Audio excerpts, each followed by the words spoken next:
Joseph Rouletabille aparece en toda su gloria. Se produjo una tremenda batahola y se perdió la compostura. Todo el mundo quería ver a Joseph Rouletabille. El presidente gritó que haría desalojar la sala, pero nadie lo oía. Mientras tanto, Rouletabille saltó por encima de la balaustrada que lo separaba del público sentado y, abriéndose paso, llegó hasta donde estaba el director de l'Époque, que lo abrazó con efusión. Luego, le tomó su carta de entre las manos y la deslizó en su bolsillo, y continuó su camino hasta instalarse en el banco de los testigos, sonriente y feliz. Vestía el traje inglés con que yo lo había visto la mañana de su partida. Pero ¿en qué estado? Dios bendito. El abrigo en el brazo y sombrero de viaje en la mano. «Pido disculpas, señor presidente», dijo. «El transatlántico ha llegado con retraso. Vengo de América.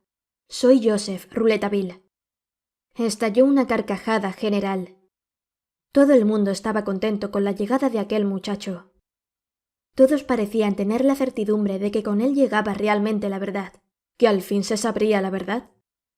«Ah, con que usted es Joseph Rouletabille», replicó furioso el presidente. «Pues bien, voy a enseñarle, joven, a no burlarse de la justicia. Mientras la corte delibera sobre su caso, lo pongo a disposición de la justicia, en virtud de mi poder discrecional. Señor presidente, no deseo otra cosa. Estar a disposición de la justicia. Si mi entrada ha hecho un poco de barullo, pido perdón a la corte. Créame, señor presidente. Nadie tiene más respeto que yo por la justicia. He entrado como he podido». Se puso a reír, y todo el mundo rió con él. «¡Llévenlo preso!», ordenó el presidente. El abogado Robert protestó, disculpó al joven y lo mostró animado de los mejores sentimientos. Además, era un testigo excepcional, pues había vivido en el Glandier durante la semana misteriosa, sobre todo. Era un testigo que probaría la inocencia del acusado y desenmascararía al asesino. El juez debía comprender. «¿Nos va a revelar el nombre del asesino?», dijo el presidente, impresionado, pero escéptico. «Señor presidente, no he venido con otro objeto», exclamó Rouletabille. Casi estallaron los aplausos, pero los «shh» de los ujieres restablecieron el orden. «Joseph Rouletabille», dijo el abogado Henry Robert, «no ha sido citado como testigo, pero confío en que, en virtud de su autoridad, el señor presidente querrá interrogarlo». «Está bien», dijo el presidente. «Lo interrogaremos. Pero concluyamos antes». «Valdría más, quizá», observó el representante del Ministerio Público, «que este joven diga enseguida el nombre del asesino. Si el señor abogado general atribuye importancia a la declaración del señor Joseph Rouletabille», dijo el presidente con una irónica sonrisa, «no veo inconveniente en que el testigo nos diga enseguida el nombre de su asesino». En este momento se hubiera oído volar una mosca. Rouletabille callaba y miraba con simpatía a Darzac, quien tenía una expresión agitada y llena de angustia. «¿Y bien?», repitió el presidente. «Le escuchamos. ¿Cuál es el nombre del asesino?». Rouletabille registró tranquilamente el bolsillo de su chaleco y sacó un enorme reloj. «Señor presidente», dijo, mirando la hora, «no puedo decir el nombre del asesino hasta las 6:30. Tenemos 4 horas largas por delante». Entre murmullos de sorpresa, se oyó decir a algunos en voz alta: «Se está burlando de nosotros». El presidente parecía tan encantado como molestos los abogados. «Esta broma ha durado bastante», dijo el presidente. «Puede usted, señor, retirarse a la sala de los testigos, pero se mantendrá a nuestra disposición». «Afirmo, señor presidente», protestó Rouletabille con su aguda voz, «que cuando yo le revele el nombre del asesino, usted comprenderá por qué no se lo podía decir hasta las 6:30. Palabra de hombre honrado. Por ahora puedo dar algunas explicaciones sobre el asesinato del guarda. El señor Larsan, que me vio trabajar en el Glandier, podría decir cómo he estudiado este asunto, por más que, en contra de lo que él sostiene, yo piense que al hacer arrestar al señor Robert Darzac ha hecho detener a un inocente. Sé que él no duda de mi buena fe, ni de la importancia de mis descubrimientos, que con frecuencia han corroborado los suyos. Señor presidente, será interesante oír al señor Rouletabille. Intervino entonces Larsan, tanto más sabiendo que no es de mi opinión. Un murmullo de aprobación acogió las palabras del detective. Aceptaba el reto como buen jugador, la justa entre aquellas dos inteligencias que, empeñadas en descifrar el mismo trágico problema, habían llegado a soluciones distintas. Prometía ser curiosa. Como el presidente callara, Frederick Larsan continuó. Estamos de acuerdo con respecto a la puñalada que asestó al guarda el asesino de la señorita Stangerson, pero no lo estamos sobre el punto de la fuga del asesino del rincón del patio. Sería curioso saber cómo explica esa fuga el señor Rouletabille. Evidentemente, dijo mi amigo. Sería curioso. El público se echó de nuevo a reír. El presidente declaró enseguida que si se repetía un hecho semejante, no vacilaría en ordenar el desalojo de la sala. No veo, terminó el presidente, que puede provocar la risa en un asunto como este. Ni yo tampoco, dijo Rouletabille. Vi que algunas personas se tapaban la boca con el pañuelo para no estallar. Bien, dijo el presidente. Acaba usted de oír lo que ha dicho el señor Frederick Larsan. Según usted, ¿cómo huyó el asesino del rincón del patio? Rouletabille miró a la mujer de Matthew, que le sonrió tristemente, puesto que la señora de Matthew ha confesado que era la querida del guarda. ¡Qué marrana! Exclamó Matthew. ¡Háganlo salir! Gritó el presidente. Se llevaron a Matthew y Rouletabille prosiguió. Puesto que ha hecho esa confesión, puedo decir que a menudo tenía citas nocturnas con el guarda, en el primer piso del torreón, en un cuarto que fue antiguamente oratorio. Esas citas fueron más frecuentes al final, cuando Matthew estaba clavado en la cama por el reumatismo. Una inyección de calmante administrada a tiempo daba a Matthew calma y reposo, y a su esposa tranquilidad para ausentarse unas pocas horas. Ella iba al castillo de noche, envuelta en un gran chal, con el que disimulaba su personalidad, haciéndola semejante a un sombrío fantasma que, a veces, turbó las noches de Santiago. Para advertir a su amante de su presencia, imitaba el maullido siniestro del gato de una pobre vieja que habita en Santa Genoveva de los Bosques. Enseguida que oía ese grito, el guarda bajaba al torreón y abría una puerta a su querida. Mientras se efectuaban las reparaciones del torreón, las citas siguieron teniendo lugar en el antiguo cuarto del guarda, en el torreón mismo, porque la nueva pieza que momentáneamente le había sido facilitada solo estaba separada de las habitaciones de la familia del mayordomo y de la cocinera, por un tabique muy delgado. El guarda y la compañera salieron del torreón juntos. Yo he sabido estos detalles, señor presidente, por el examen de los pasos del patio de honor, que hice al día siguiente por la mañana. Bernier, el portero, que yo había colocado con su fusil en observación tras el torreón, como él mismo podrá explicar, no lograba ver qué pasaba en el patio de honor. Solo llegó allí algo más tarde atraído por los disparos de revólver, e hizo fuego a su vez. Teníamos entonces a la mujer de Matthew y al guarda en la sombra, y en el silencio del patio de honor. Se dieron las buenas noches. Ella se dirigió hacia la puerta abierta del patio, y él caminó hacia el extremo del ala derecha del castillo, para acostarse en la pequeña pieza saliente. Llegaba a la puerta de su cuarto, cuando estallaron los disparos de revólver. Se devolvió ansioso. Desanduvo el camino recorrido, y llegaba al ángulo del ala derecha del castillo cuando una sombra saltó sobre él y lo hirió, dándole muerte. Su cadáver fue recogido inmediatamente por personas que querían transportar al asesino.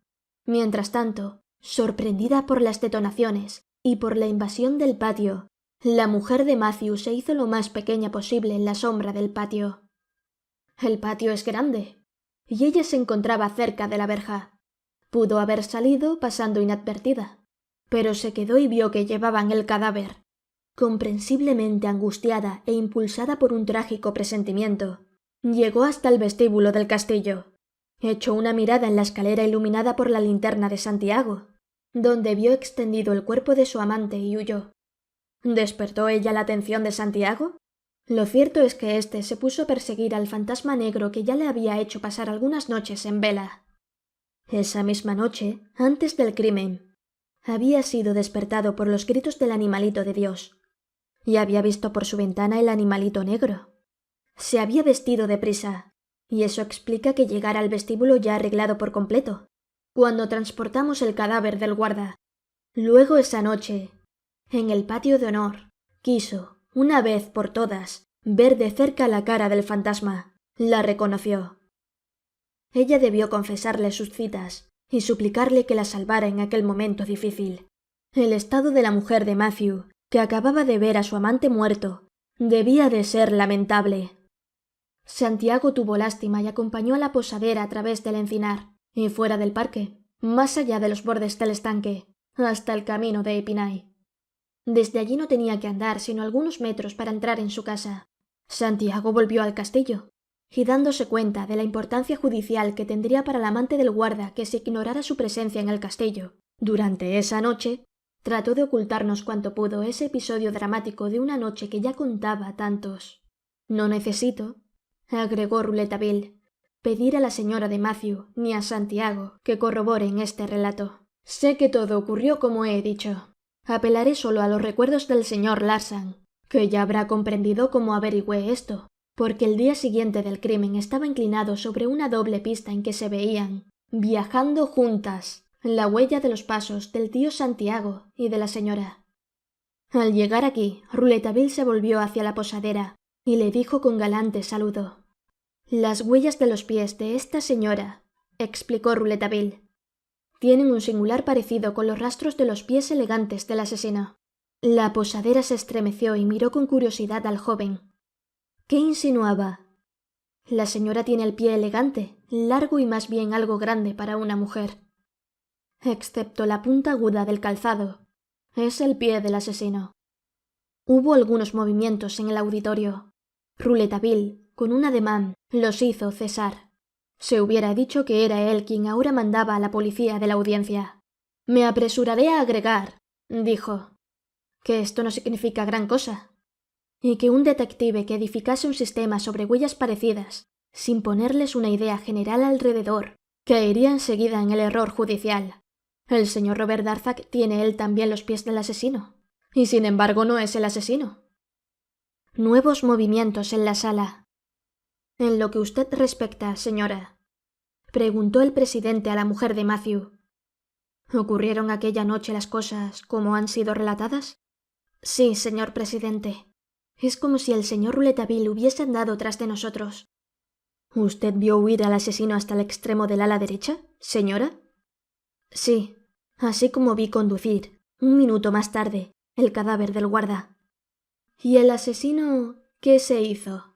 Usted quedó sola en el patio, y sería natural que lo hubiese visto entonces. Él ignoraba su presencia y el momento era propicio para la fuga. No vi nada, señor presidente. En ese momento la noche era muy oscura. Entonces, dijo el presidente, ¿será el señor Rouletabille quien nos explique cómo huyó el asesino? Evidentemente, replicó en el acto el joven con tal seguridad que el mismo presidente no pudo dejar de sonreír. Y de inmediato prosiguió. Era imposible que el asesino huyese del rincón del patio en que había entrado sin que lo viéramos. Si no lo hubiéramos visto, lo habríamos tocado. Es un rincón estrecho, rodeado de fosos y altas rejas. El asesino se hubiese echado sobre nosotros, o nosotros sobre él. Aquel cuadro estaba casi tan cercado por fosos, rejas y nosotros mismos, como el propio cuarto amarillo. Entonces, díganos usted, puesto que el hombre entró en ese rincón, díganos cómo fue que ustedes no lo encontraron. Hace media hora que no le preguntamos otra cosa. Rouletabille sacó otra vez el reloj de su bolsillo y le echó una mirada. Señor presidente, ¿puede usted seguir preguntándome lo mismo durante 3 horas y media más? Pues solo me será posible responderle a las 6:30. Esta vez los murmullos no fueron hostiles. Se comenzaba a tener confianza en el reportero y divertía a los oyentes aquella pretensión de fijar una hora al presidente. En cuanto a éste, después de preguntarse si debía enojarse, resolvió divertirse con aquel muchacho como todo el mundo. Rouletabille había definido con tanta precisión el papel de la posadera y explicado también cada uno de los ademanes durante aquella noche que el presidente se veía casi obligado a tomarlo en serio. Está bien, señor Rouletabille. Será como usted quiera, pero que no lo vuelva a ver antes de las 6:30. Rouletabille saludó al presidente y se dirigió hacia la puerta de los testigos. Me pareció que me buscaba, pero no me vio. Entonces me abrí paso entre la muchedumbre y salí de la sala de la audiencia casi al mismo tiempo que Rouletabille. Nos saludamos con efusión. Mi amigo se veía muy contento. Yo le dije: «No le preguntaré, querido amigo, qué ha ido a hacer a América, porque estoy seguro de que me contestaría que no me lo puede decir hasta las 6:30. No, mi querido Sinclair, se lo diré enseguida porque usted es mi amigo. Fui a buscar el nombre de la segunda mitad del asesino. Cuando dejamos el Glandier, yo conocía las 2 mitades del asesino, y el nombre de solo una de ellas. Por eso fui a América». Entrábamos en ese momento en la sala de los testigos. Todos rodearon a Rouletabille, y él se mostró muy amable con todos, excepto con Arthur Raynes, a quien trató con notoria frialdad. Frederick Larsan entró en ese instante en la sala, y Rouletabille, yendo a su encuentro, le dio un apretón de manos de esos que casi rompen los dedos. Para demostrarle tanta simpatía, Rouletabille debía estar convencido de haberlo revolcado. Larsan, sonriendo muy seguro de sí mismo, le preguntó a qué había ido a América. Rouletabille le contó varias anécdotas de su viaje. Luego se alejaron un poco, hablando de cosas más serias. Volví a la sala donde el interrogatorio continuaba, pero el público daba poca importancia a lo que ocurría. Todos esperaban impacientes a las 6:30. Cuando a las 6:30 en punto, Joseph Rouletabille fue de nuevo introducido en la sala, nadie respiraba. Darzac se había levantado de su banco, pálido como un muerto. «No le haré prestar juramento, señor», dijo el presidente con gravedad. «Usted no ha sido citado regularmente, pero creo que no será necesario que le explique toda la gravedad de las palabras que va usted a pronunciar». Y agregó con acento de amenaza: «Toda la gravedad de esas palabras, para usted, si no para los demás». «Sí, señor», respondió Rouletabille, que lo miraba muy tranquilo. «Veamos», dijo el presidente. «Hablábamos del rincón del patio que ha servido de refugio al asesino. Son las 6:35 y aún no sabemos nada». «Óigame, señor presidente», comenzó a decir mi amigo en medio de un silencio como no me acuerdo haber visto otro. «He dicho que ese rincón estaba cerrado y que le era imposible al asesino escapar sin que lo notasen aquellos que lo buscaban. Cuando nos hallábamos en ese rincón, el asesino estaba con nosotros». «¿Y usted no lo vio? Eso es lo que la acusación pretende». «Todos lo vimos, señor presidente», exclamó Rouletabille. «Pero solo yo sabía que era el asesino, y necesitaba que no fuera detenido enseguida. Además, yo no tenía otra prueba en ese momento que mi razón. Solo mi razón me probaba que el asesino estaba allí y que nosotros lo veíamos. Me he tomado el tiempo necesario para traer hoy a la justicia una prueba irrefutable, y le aseguro, desde ya, que satisfará a todos». «Pero hable, señor, hable. Díganos el nombre del asesino», dijo el presidente. «Ese nombre se encuentra entre los que estaban en el rincón del patio», dijo Rouletabille, que, por su parte, no parecía tener prisa alguna. La impaciencia comenzaba a dominar en la sala. Se escuchaba un fuerte murmullo.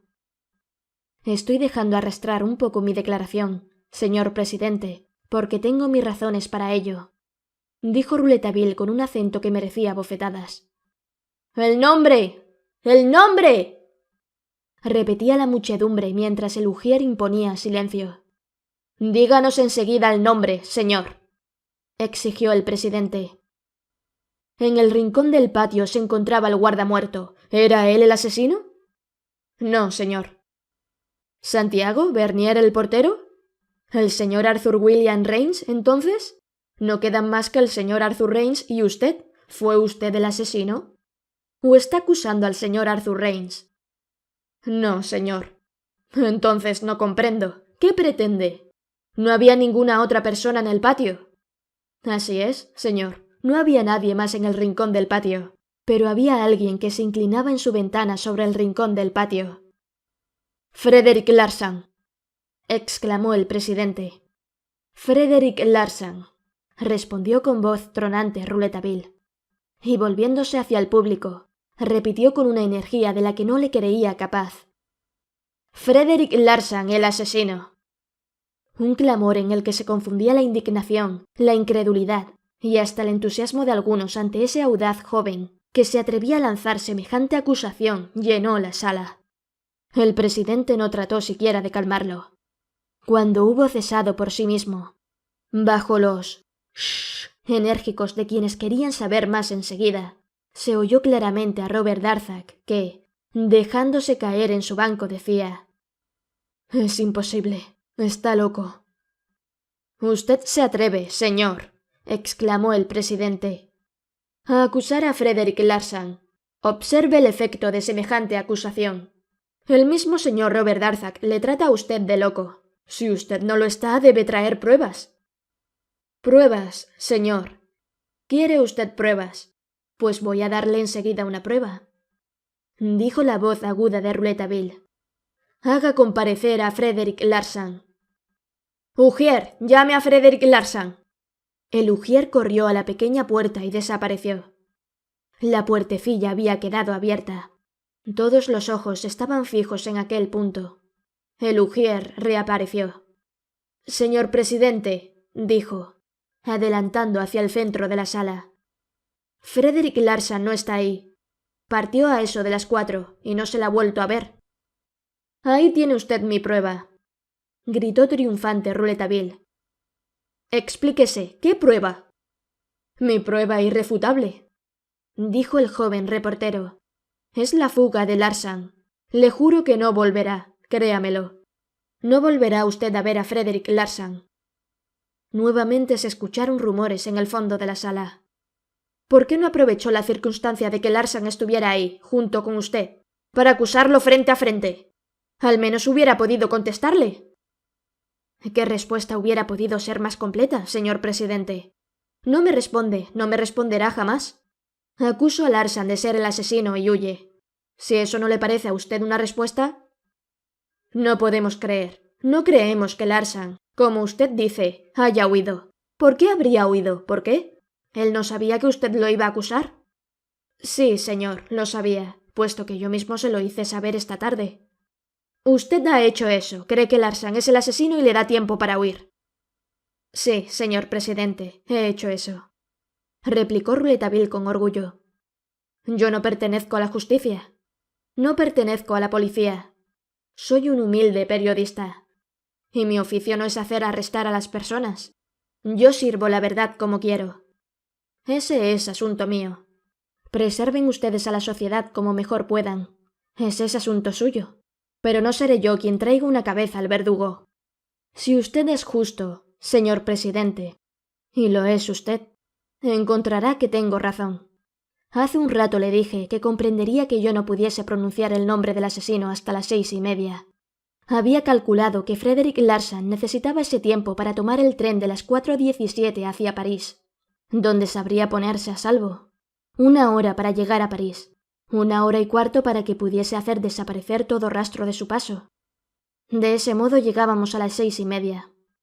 «No será posible dar con Frederick Larsan», agregó Rouletabille, mirando fijamente al señor Robert Darzac. «Es demasiado vivo. Es un hombre que se ha escapado siempre, y que ha sido buscado largo tiempo. Si bien es menos hábil que yo», agregó Rouletabille riendo de buena gana, aunque nadie tenía ganas ya de reír. «Es más hábil que todas las policías del mundo. Desde hace 4 años está en la policía de la seguridad y se ha hecho célebre en ella con el nombre de Frederick Larsan. Pero es mucho más célebre con otro nombre que ustedes conocen. Frederick Larsan, señor presidente, es Vollmeyer». «Vollmeyer», exclamó el presidente. «Vollmeyer», exclamó Darzac, incorporándose. «Vollmeyer. Entonces era cierto». «Oh, señor Darzac, parece que ya no cree usted que me he vuelto loco». «Vollmeyer, Vollmeyer, Vollmeyer». No se oía más que ese nombre en la sala. El presidente suspendió la audiencia. Ya se imaginará qué suspensión de audiencia más sensacional fue aquella. No faltaba de qué ocuparse. Vollmeyer. Aquel muchacho era realmente asombroso. Vollmeyer. El rumor de su muerte había corrido hacía algunas semanas. Vollmeyer había escapado de la muerte como toda su vida había escapado a los gendarmes. Quizás sea necesario recordar la hoja de servicio de Vollmeyer, cuyas proezas fueron por más de 20 años la comidilla de las crónicas de policía. Era difícil que alguno de los presentes en la audiencia no tuviera en su memoria el nombre de Vollmeyer. Vollmeyer fue el arquetipo del caballero de industria. Era el gentleman más gentleman, el prestigiador más hábil, el más audaz y el más terrible. Recibido en la mejor sociedad, inscrito en los círculos más aferrados. Había robado el honor de las familias y el dinero de las apuestas con una maestría nunca sobrepasada. En ciertas ocasiones difíciles no había vacilado en manejar el cuchillo y dar el golpe del hueso de carnero. Por otra parte, no titubeaba nunca, y ninguna empresa estaba por encima de sus fuerzas. Una vez cayó en manos de la justicia, pero escapó la mañana misma del proceso, arrojando pimienta en los ojos de los guardas que lo conducían al tribunal. Se supo más tarde que el día de su fuga, mientras los más finos sabuesos lo rastreaban, él asistía tranquilamente, sin disfraz alguno, a un estreno de la Comédie Française. Abandonó Francia para ir a trabajar en América. La policía de Ohio puso un día la mano sobre el excepcional bandido, pero al día siguiente se volvió a escapar. Vollmeyer. Se necesitaría un volumen para hablar de él. Ese era el hombre que se había convertido en Frederick Larsan. Y Rouletabille, apenas un muchacho, lo había descubierto. Pero también aquel muchacho, que conocía el pasado de Vollmeyer, le permitía una vez más burlarse de la sociedad, proporcionándole el medio para escapar. Por mi parte, yo solo podía admirar a Rouletabille. Sabía que su objeto era servir a Robert Darzac y a Mathilde Stangerson, librándolos del bandido sin que éste hablara. No se había disipado aún el efecto de semejante revelación, cuando ya se oía exclamar algunos: «Admitiendo que el asesino fuera Frederick Larsan, ¿cómo escapó del cuarto amarillo?» En esto se reabrió la audiencia y el presidente tomó la palabra. «Usted nos dijo hace un rato, señor, que era imposible huir del rincón del patio. Admito con usted, admito con dificultad, puesto que Frederick Larsan se encontraba inclinado en su ventana, encima de ustedes, que estaba aún en aquel rincón del patio. Pero para encontrarse en su ventana había tenido necesidad de salir del patio. Luego había huido. Pero, ¿cómo?» «Dije que no había podido huir de una manera normal», respondió Rouletabille. «Huyó, pues, anormalmente. El rincón del patio, ya lo he dicho, estaba casi cerrado, mientras que el cuarto amarillo lo estaba por completo. Se podía trepar por la pared, cosa imposible en el cuarto amarillo, subir a la azotea y de allí, mientras estábamos inclinados sobre el cadáver del guarda, penetrar en la galería por la ventana que se halla exactamente encima. Larsan solo tenía que dar entonces un paso para estar en su cuarto, abrir su ventana y hablarnos. Esto no era más que un juego de niños para un acróbata de la fuerza de Vollmeyer. Y aquí tiene el señor presidente la prueba de que lo insinuó». Al decir esto, Rouletabille extrajo de su bolsillo un pequeño paquete que abrió y del que sacó una clavija. «Aquí tiene usted, señor presidente, una clavija que se adapta perfectamente en un agujero que se encuentra en la repisa de la derecha que sostiene la azotea de la pieza saliente. Larsan, que preveía todo y que pensaba en establecer todos los medios de fuga alrededor de su cuarto, cosa necesaria cuando se hace ese juego, había hendido esta clavija en una repisa. Un pie en el poste que está en el ángulo del castillo, una mano en la cornisa de la puerta del guarda, la otra mano en la azotea, y Frederick Larsan desaparecería en el aire, tanto más cuanto que es muy ágil, y que esa noche no estaba adormecido por un narcótico, como nos lo hizo creer. Habíamos comido con él, señor presidente, y, a los postres, nos hizo el papel de quien se muere de sueño, porque tenía necesidad de aparentar estar dormido él también, para que no llamara la atención que yo, Joseph Rouletabille, había sido víctima de un narcótico comiendo con Larsan. Desde que habíamos pasado por el mismo trance, las sospechas no lo afectaban, y se extraviaban en otra parte, porque yo, señor presidente, yo estuve real y positivamente dormido, y por el mismo Larsan. ¿Y cómo? Si yo no hubiera estado en esa triste situación, jamás Larsan se hubiera introducido esa noche en el cuarto de la señorita Stangerson, y la desgracia no habría sucedido. Darzac no pudo contener un doloroso lamento. Se comprende, agregó Rouletabille, que durmiendo yo al lado de su cuarto, incomodaba mucho a Larsan aquella noche, porque sabía, o por lo menos sospechaba que esa noche yo velaba. Naturalmente que no podía pasarle por la imaginación que yo lo sospechara. Pero yo podía descubrirlo en el momento en que salía de su cuarto para dirigirse al de la señorita Stangerson. Esa noche esperó, para penetrar en el departamento de la señorita Stangerson, que yo estuviera dormido y que mi amigo Sinclair estuviese ocupado en mi propio cuarto tratando de despertarme. 10 minutos después la señorita Stangerson daba un grito horrendo. ¿Cómo llegó usted entonces a sospechar de Frederick Larsan?, preguntó el presidente. Me lo decía mi razón, señor presidente, de modo que tenía puesto el ojo sobre él, pero es un hombre habilidísimo, y yo no había previsto el golpe del narcótico. Sí, el lado bueno de mi razón me lo indicaba, pero necesitaba una prueba palpable, como quien dice, observarlo con mis propios ojos después de haberlo visto con el lado bueno de mi razón. ¿Qué entiende usted por el lado bueno de su razón? Señor presidente, la razón tiene dos lados, el bueno y el malo. Solo sobre uno de ellos es posible apoyarse con solidez. El bueno. Se le reconoce en que nada puede hacer flaquear ese lado, hágase o dígase lo que se quiera. Al día siguiente de la galería inexplicable, cuando yo estaba en la situación del último de los desgraciados, cuando estaba encorvado sobre las falaces huellas sensibles, me levanté de pronto, y apoyándome sobre el lado bueno de mi razón, subí a la galería. Allí me di cuenta de que el asesino que perseguía no había podido, normal ni anormalmente, salir de la galería. Entonces, con el lado bueno de mi razón, tracé un círculo donde encerré el problema, y alrededor grabé mentalmente con letras de fuego. Puesto que el asesino no puede estar fuera del círculo, está dentro. ¿A quién veo en ese círculo? El buen lado de mi razón me muestra además del asesino, que debe necesariamente encontrarse en él. Dentro del círculo veo a Santiago, al señor Stangerson, a Frederick Larsan y a mí. Es decir, con el asesino 5 personas. Ahora bien, cuando busco en el círculo, o si usted prefiere en la galería para hablar materialmente, no encuentro más que a 4 personas, y está demostrado que el quinto no ha podido huir. No ha podido salir del círculo. Existe en el círculo un personaje que son 2, es decir, que además de su persona es la persona del asesino. ¿Por qué no habría advertido esto antes? Sencillamente el fenómeno del desdoblamiento del personaje no se habría producido bajo mis ojos. ¿Con cuál de los 4 personajes encerrados en el círculo ha podido desdoblarse el asesino sin que yo lo advirtiese?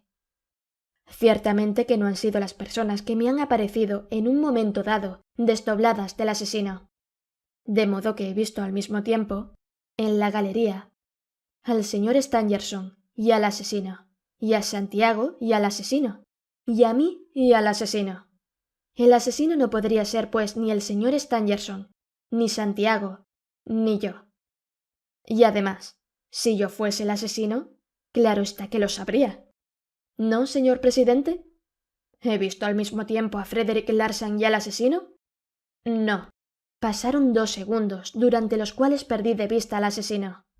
Porque éste llegó, como lo escribí en mis notas, 2 segundos antes que el señor Stangerson, Santiago y yo al cruce de las galerías.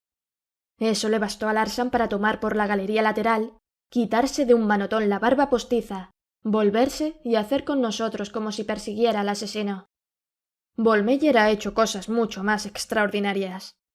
Para él es un juego disfrazarse, de tal modo que aparecería con una barba colorada ante la señorita Stangerson, con una barba castaña ante el empleado de correos, asemejándose entonces al señor Darzac, a quien se había propuesto perder. Sí, el lado bueno de mi razón me hacía aproximar a aquellos personajes, o más bien a aquellas 2 mitades de personajes, que yo no había visto al mismo tiempo, Frederick Larsan y el desconocido que yo perseguía, para formar el ser misterioso y formidable que yo buscaba, el asesino. Esta revelación me desconcertó. Traté de recuperar mi serenidad, ocupándome un poco de los signos exteriores que hasta entonces me habían extraviado y que era necesario que entraran normalmente en el círculo trazado por el lado bueno de mi razón. ¿Cuáles eran ante todos los signos exteriores aquella noche que me habían alejado de la idea de un Frederick Larsan asesino? Primero, yo había visto al desconocido en el cuarto de la señorita Stangerson y, al correr al cuarto de Frederick Larsan, lo encontré abotagado por el sueño. Segundo, la escalera de mano.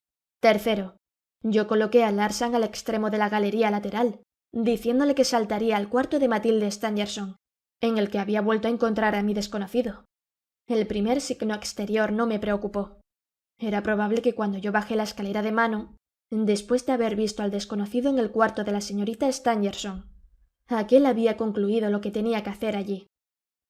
Entonces, mientras yo volvía a entrar en el castillo, él entraba en el cuarto de Frederick Larsan, se desvestía en 2 tiempos y 3 movimientos, y cuando yo fui a golpear en su puerta, mostraba una cara de Frederick Larsan abotagada por el sueño de maravilla. El segundo signo, la escalera de mano, tampoco me preocupó. Era evidente que si el asesino era Larsan, no tenía necesidad de escalera para entrar en el castillo, puesto que Larsan ocupaba la pieza vecina a la mía. Pero aquella escalera servía para hacer creer que el asesino llegaba desde el exterior, cosa necesaria al sistema de Larsan, porque esa noche el señor Darzac no estaba en el castillo. Esa escalera podía en todo caso facilitar la fuga de Larsan, pero el tercer signo exterior me desorientaba. Si había colocado a Larsan en el extremo de la galería lateral, no podía explicarme que hubiera aprovechado el momento en que yo iba al ala izquierda del castillo a llamar al señor Stangerson y a Santiago para volver al cuarto de la señorita Stangerson. Era esa una maniobra muy peligrosa. Arriesgaba ser sorprendido y lo sabía, y estuvo a punto de ser sorprendido, no habiendo tenido tiempo de volver a ocupar su puesto, como sin duda contaba hacerlo. Era necesario que tuviese una razón muy poderosa para volver al cuarto. En cuanto a mí, cuando mandé a Santiago al extremo de la galería recta, yo creía naturalmente que Larsan estaba en su puesto, en el extremo de la galería lateral. Y el propio Santiago, a quien por otra parte yo no había comunicado detalles, al ir a ocupar su puesto, no miró, cuando pasó por el cruce de las 2 galerías, si Larsan estaba en el suyo. Santiago no pensaba entonces más que en cumplir mis órdenes rápidamente. ¿Cuál podía ser esa razón imprevista que había podido llevar a Larsan por segunda vez al cuarto de la señorita Stangerson? Tenía que ser alguna huella sensible de su paso que lo denunciaría. Sin duda había olvidado algo muy importante en el cuarto. ¿Qué? ¿Lo había encontrado? Recordé aquella vela puesta en el cuarto y al hombre inclinado. Rogué a la portera, que era la que barría el cuarto, que buscara. Y encontró unos anteojos. Estos anteojos, señor presidente. Y Rouletabille sacó del pequeño paquete los anteojos que ya conocemos. Cuando vi estos anteojos, quedé confundido. Nunca le había visto anteojos a Larsan. Si no los usaba, era porque no los necesitaba. Menos los necesitaba en un momento en que la libertad de sus movimientos le era tan preciosa. ¿Qué significaban aquellos anteojos? No entraban en mi círculo. A menos que sean para la presbicia, exclamé de golpe. En efecto, yo no había visto nunca escribir a Larsan. Nunca le había visto leer. Podía, pues, padecer de presbicia. En la seguridad lo sabrían ciertamente. Si era así, conocerían sin duda sus anteojos. Los anteojos de Larsan encontrados en el cuarto de la señorita Stangerson, después del misterio de la galería inexplicable, era algo terrible para Larsan. Y en efecto, Larsan Bollmeyer padece de presbicia, y estos anteojos, que quizá reconocerían en la seguridad, son los suyos. Ya ve usted, señor presidente, cuál es mi sistema, continuó Rouletabille. Yo no pido a los signos que me revelen la verdad. Solo les pido que no vayan contra la verdad, que me ha descubierto el lado bueno de mi razón. para estar completamente seguro de la verdad de Larsan, porque Larsan asesino era una excepción que merecía que se lo rodeara de algunas garantías. Cometí el error de querer ver su rostro. Bien caro me costó eso. Yo creo que fue el lado bueno de mi razón que se vengó de que, desde la galería inexplicable, no me apoyase definitivamente en él, desdeñando magníficamente buscar otras pruebas de la culpabilidad de Larsan que la de mi razón. Entonces la señorita Stangerson fue herida. Rouletabille se detuvo y sonó vivamente conmovido.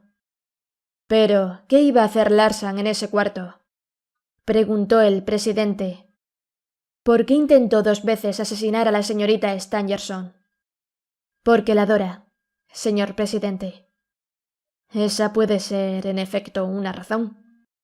«Sí, señor, una razón perentoria. Está enamorado locamente, y a causa de eso, y de muchas otras cosas, es capaz de todos los crímenes». «¿Y la señorita Stangerson lo sabía?». «Sí, señor, pero ignoraba que el individuo que la perseguía tan tenazmente fuera Frederick Larsan, pues, de otro modo, éste no hubiera ido a instalarse en el castillo, y la noche de la galería inexplicable no habría encontrado con nosotros en las habitaciones de la señorita Stangerson después del suceso. Noté, por otra parte, que se mantenía en la sombra con la cabeza inclinada. Sin duda buscaba sus anteojos.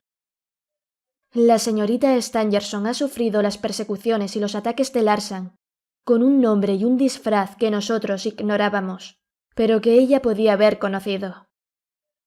«Usted, señor Darzac», preguntó el presidente.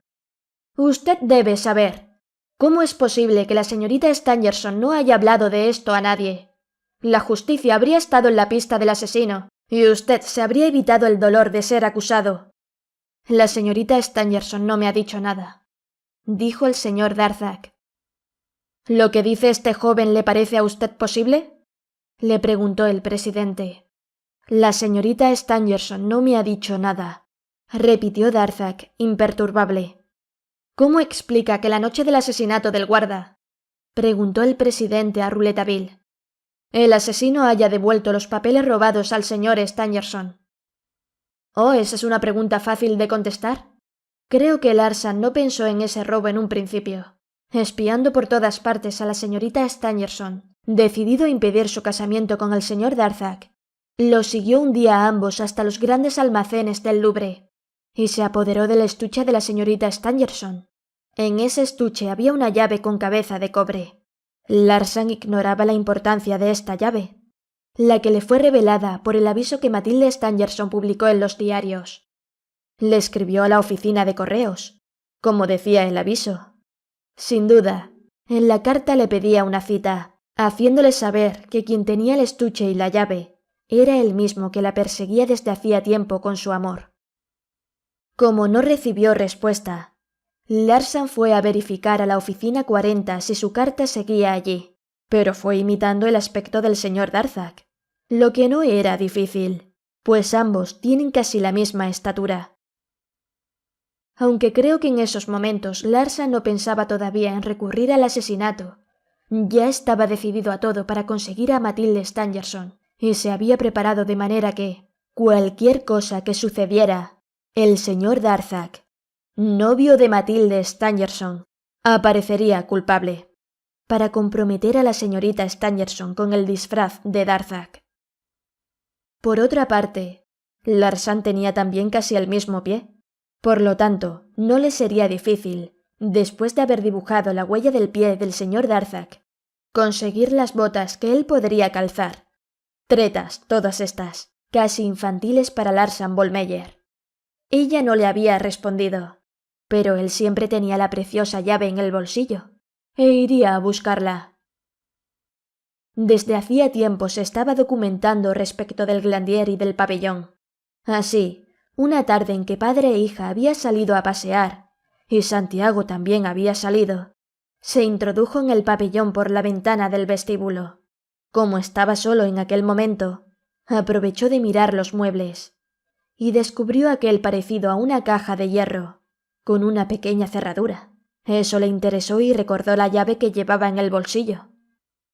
Con ella, la puerta se abrió y aparecieron los papeles.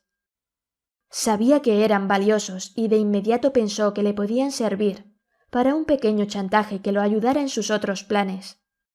Rápidamente hizo un lío con ellos y fue a depositarlos en el cuarto de baño del vestíbulo.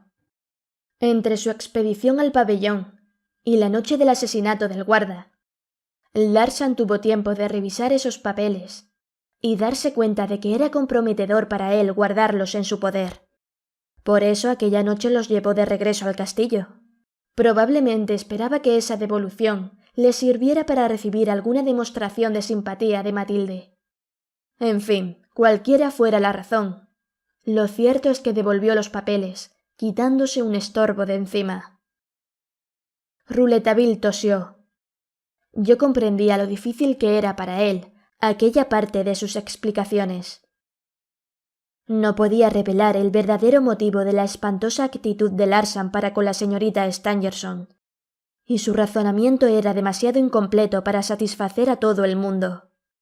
Pero antes de cualquier observación, de cualquier murmullo, Rouletabille, con gran viveza, exclamó: «Ahora llegamos a la explicación del cuarto amarillo».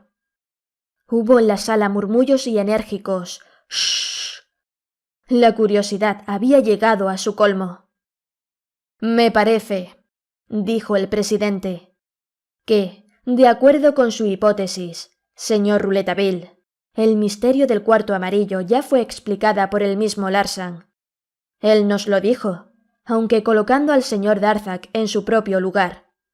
La puerta del cuarto amarillo se abrió cuando el señor Stangerson estaba solo frente a ella, y el profesor dejó huir al hombre que salía del cuarto de su hija, a ruego de ésta, para evitar el escándalo». «No, señor presidente», protestó con energía el joven. «Olvida que ella estaba desmayada por el golpe. Usted olvida también que el señor Stangerson juró sobre la cabeza de su hija agonizante que la puerta no se había abierto». «Pero no hay otro modo de explicar las cosas», insistió el presidente. «El cuarto amarillo estaba cerrado como una caja de hierro. Como usted dijo, le era imposible al asesino escaparse de allí normal ni anormalmente. ¿No lo encontraron al entrar en el cuarto? Tiene que haber escapado». «No tiene necesidad de escapar, señor presidente, puesto que no estaba allí». «¿Cómo que no estaba?», exclamó el presidente, acallando los rumores de la sala. «Evidentemente no. Puesto que no podía estar allí, es que no estaba». «Siempre hay, señor presidente, que apoyarse en el lado bueno de la razón». «Pero, ¿y todas las huellas de sus pasos?», protestó el presidente. «No, señor presidente, eso es lo que dice el lado malo de la razón. El lado bueno nos indica esto. Desde que la señorita Stangerson se encerró en su cuarto hasta el momento en que se echó abajo la puerta, el asesino no pudo escapar de ese cuarto. Y como allí no se lo encontró, es evidente que el asesino no estaba en el cuarto». «Pero, ¿y las huellas?». «Señor presidente, diré una vez más que esos son los rastros sensibles, los que inducen a cometer errores judiciales. No hay que servirse de ellos para razonar. Hay que razonar antes y ver enseguida si los rastros sensibles entran en el círculo del razonamiento. El asesino no estaba en el cuarto amarillo. ¿Por qué se había creído que estaba? ¿A causa de las huellas de su paso? Pero puede haber estado antes. La razón dice que tiene que haber estado allí antes. Examinemos los rastros o lo que sabemos del asunto, y veamos si esos rastros están en contradicción con el paso del asesino antes de que la señorita Stangerson se encierre en su cuarto, delante de su padre y de Santiago». Después de leer el artículo de Le Matin y de una conversación que tuve en el trayecto de París a Epinay con el juez de instrucción, me pareció que estaba probado que el cuarto amarillo se encontraba herméticamente cerrado y que, por consiguiente, el asesino había desaparecido antes de la entrada de Matilde Stangerson a medianoche. Los signos exteriores se encontraban entonces en terrible contradicción con mi razón. La señorita Stangerson no se había atacado sola. Las huellas lo atestiguaban. El asesino había estado, pues, antes. Pero, ¿cómo entonces la señorita Stangerson solo fue atacada después, o mejor dicho, parecía haber sido atacada después? Me di cuenta de que debía reconstituir el drama en dos fases distintas, y con algunas horas entre una y la otra. Durante la primera se había intentado realmente asesinar a la señorita Stangerson. Durante la segunda, debido a una pesadilla que ella tuvo, su padre y Santiago creyeron que la asesinaban. Yo no había penetrado aún en el cuarto amarillo. ¿Qué heridas tenía la señorita Stangerson? Señales de estrangulación y un golpe formidable en la sien. Las señales de estrangulación no me intrigaban. Podrían haber sido hechas antes. Y la señorita las habría disimulado con una bufanda, un pañuelo, cualquier cosa. Porque desde el momento en que yo dividía el drama en dos fases, forzosamente debía aceptar que la señorita Stangerson había ocultado los acontecimientos de la primera fase. Sin duda, tenía razones poderosas para eso, puesto que no le había dicho nada a su padre, y que tuvo, naturalmente, que contarle al juez de instrucción la agresión del asesino, cuyo paso no podía negar, como si esa agresión hubiese tenido lugar de noche, durante la segunda fase. No podía exponerse a que su padre le preguntara por qué callaba, y qué significaba ese silencio después de semejante agresión. Comprendía que ella había disimulado todas las marcas de estrangulación, pero no comprendía el golpe formidable en la sien, sobre todo cuando supe que se había encontrado un hueso de carnero, arma del crimen. No podría haber ocultado que había recibido aquel golpe, y sin embargo, ahí estaba la herida, y tenía que haber sido inferida durante la primera fase, puesto que requería la presencia del asesino. Imaginé que el golpe había sido mucho menos recio de lo que se decía, y que la señorita Stangerson había ocultado la herida de la sien bajo su cabello suelto. Pero yo estaba equivocado. En cuanto a la huella de la mano del asesino impresa en la pared, herida por el revólver de la señorita Stangerson, esa huella había sido hecha, evidentemente, en la primera fase. Todos los rastros del paso del asesino habían sido dejados, naturalmente, durante esa primera fase. El hueso de carnero, los pasos negros, la boina, el pañuelo, la sangre en la pared, en la puerta y en el suelo. Si todos aquellos rastros estaban aún allí, era porque la señorita Stangerson, que deseaba que no se supiese nada de lo ocurrido, no había tenido tiempo aún de hacerlos desaparecer. Esto me condujo a buscar la primera fase del drama en un tiempo próximo de la segunda. Si después de que el asesino escapó, y ella misma volvió a prisa al laboratorio donde su padre la encontró trabajando, hubiera podido entrar un instante en el cuarto, hubiese hecho desaparecer enseguida el hueso de carnero, la boina y el pañuelo, que estaban tirados en el suelo. Pero no lo intentó, porque su padre no se le separó un solo momento, y ella no entró en su cuarto hasta medianoche. Alguien había entrado a las 10, Santiago, que hizo su tarea de todas las noches, cerró los postigos y encendió la lamparilla. En su aniquilamiento sobre el escritorio del laboratorio en que fingía trabajar, la señorita Stangerson olvidó, sin duda, que Santiago iba a entrar en su cuarto. Por eso, alarmada, le dijo a Santiago que no se incomodara, que no fuera al cuarto.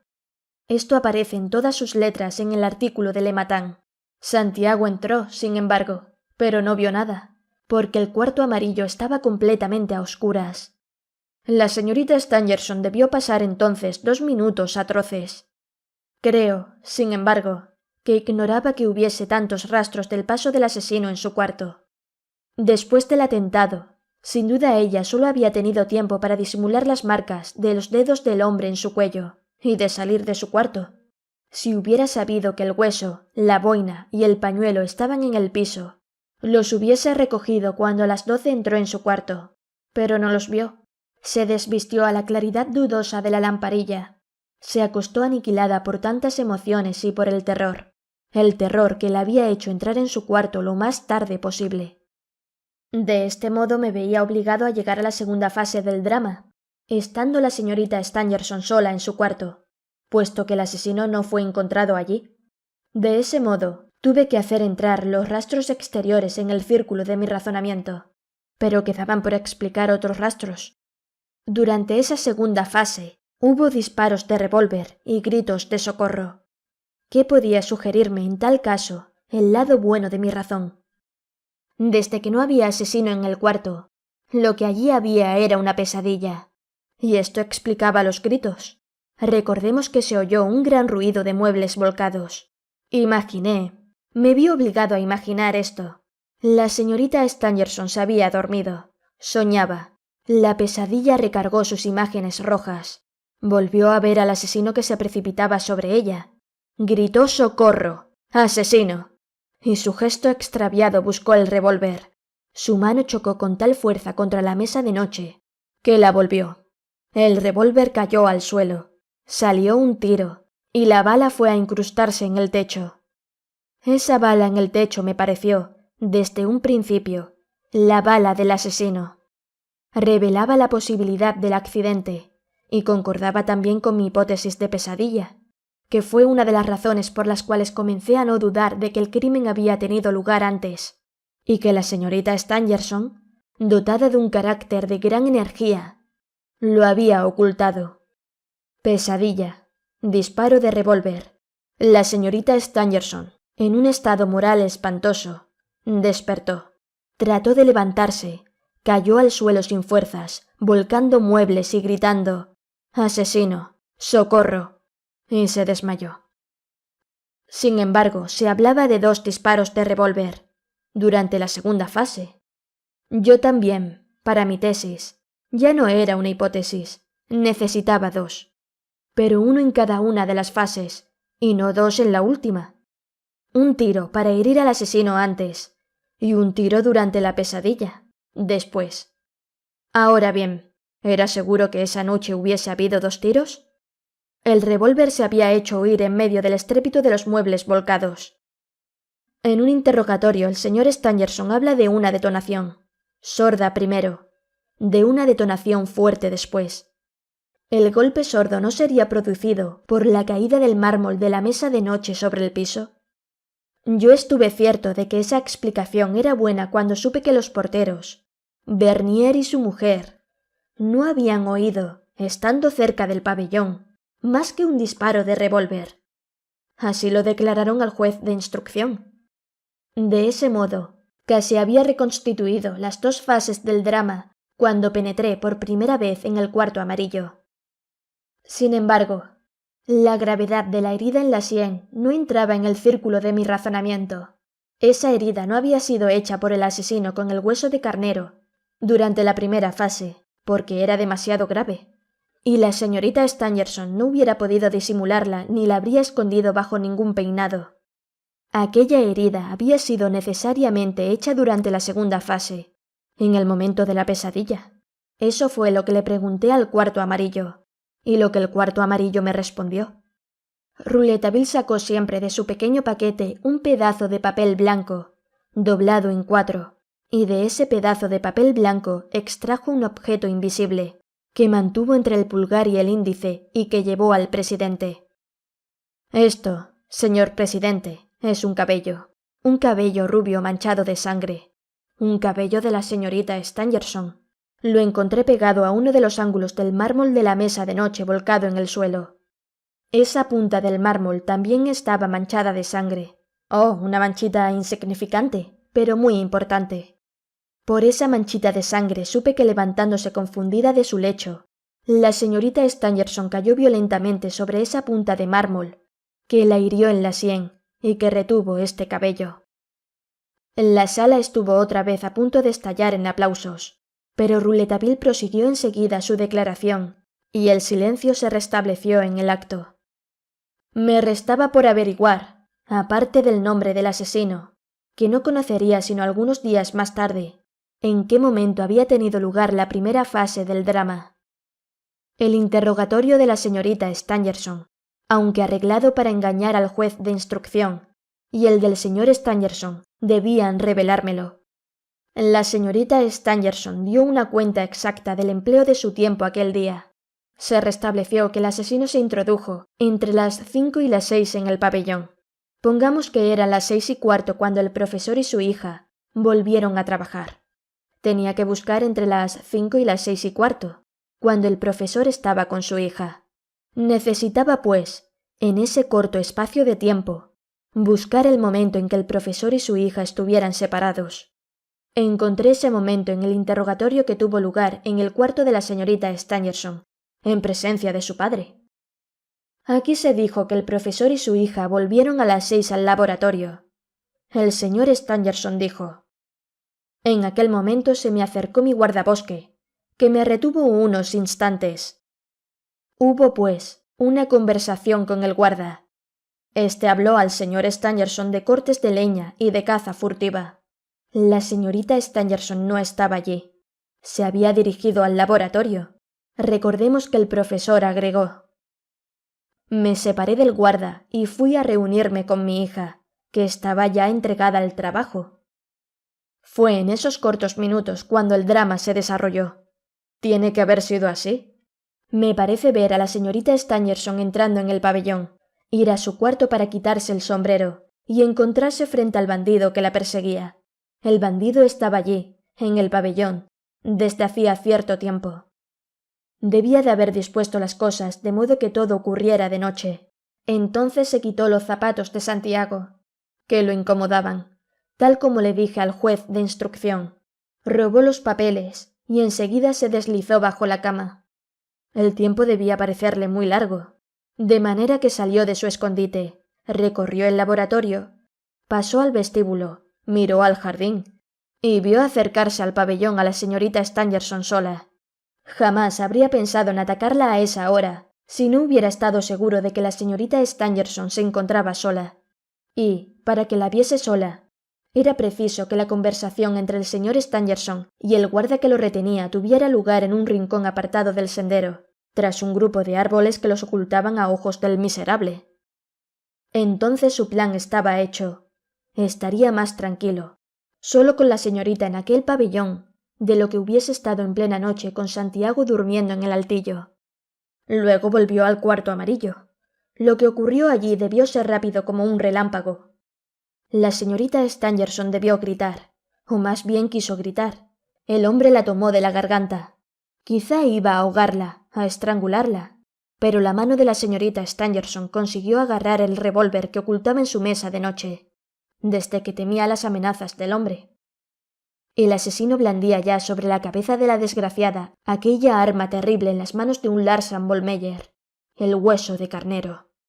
Pero ella hizo fuego e hirió la mano que abandonó el arma. El hueso de carnero cayó al suelo, ensangrentado por la herida del asesino. Este vaciló, se apoyó en la pared, imprimió ella sus dedos rojos, y temiendo recibir otro balazo, huyó. Ella lo vio atravesar el laboratorio.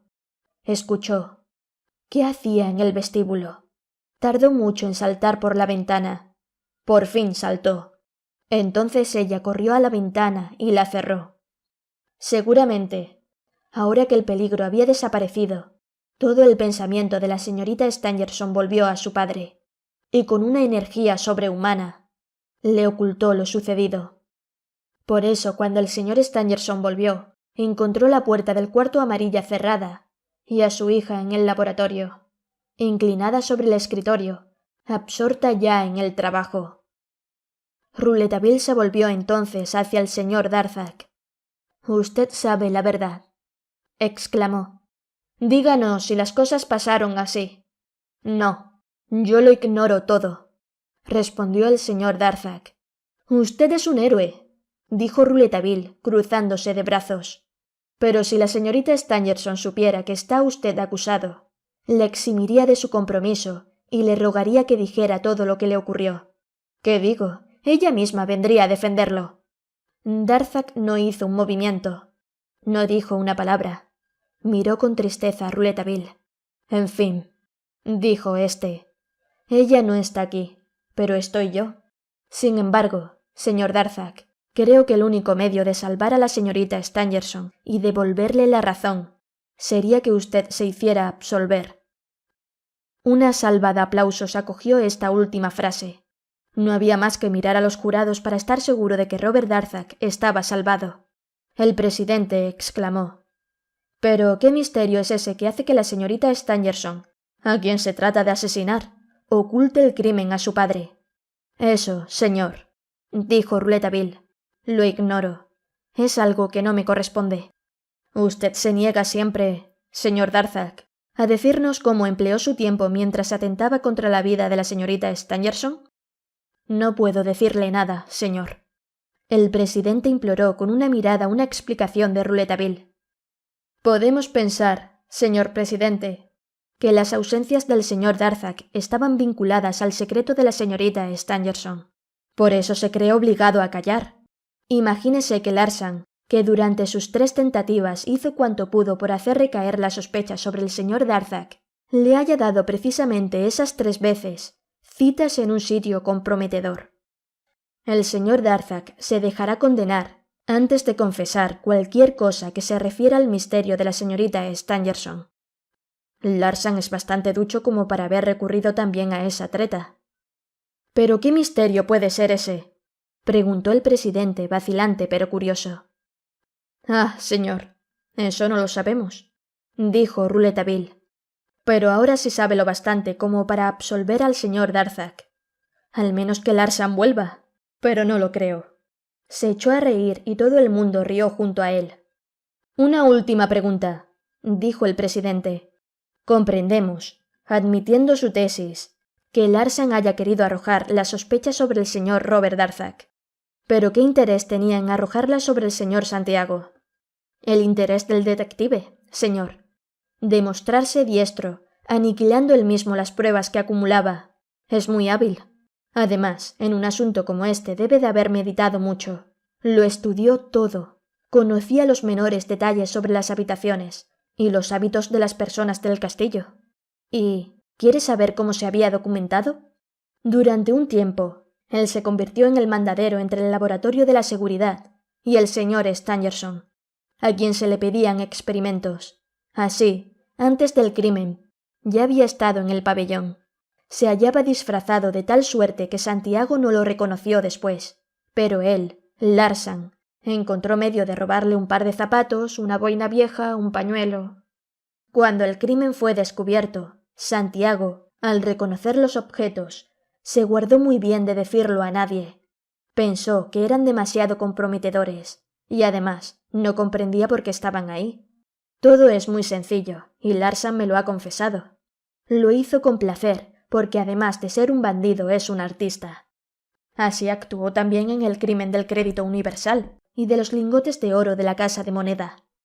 Habría que volver a ver esos casos, señor presidente, porque hay algunos inocentes en las prisiones desde que Volmeyer Larsan se incorporó a la seguridad.